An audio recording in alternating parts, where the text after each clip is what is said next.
இந்த சைட் எங்கே இருக்குன்னா தூக்கணாம்பட்டி பாபா மெடிக்கல் அவங்க வீட்டுக்கு தான் அது போடலான்ட்டு கொசுவலை போடணுன்னு சொன்னாங்க. அதுக்கு வந்திருக்கோம். பூராமே பில்டர் டோராக போட்டுக்கிட்டாங்க.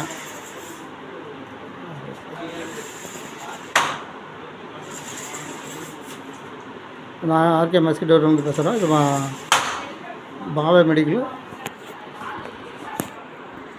அவங்க வீடு தூக்கணாம்பட்டியில்.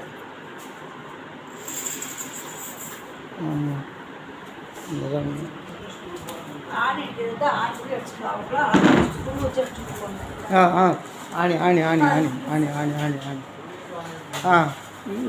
பூரா ஜன்னலுக்குமே இந்த மாதிரி போட்டுட்டாங்க. பூரா ஜன்னலுமே அவங்க பீட்டெடு வீடு மாதிரி போட்டுட்டாங்க. வீடு பூரா நல்லா சேஃப்டியாக நல்லா அடிக்கோடு மாதிரிலாம் நல்லா போட்டு கொடுத்தாச்சு.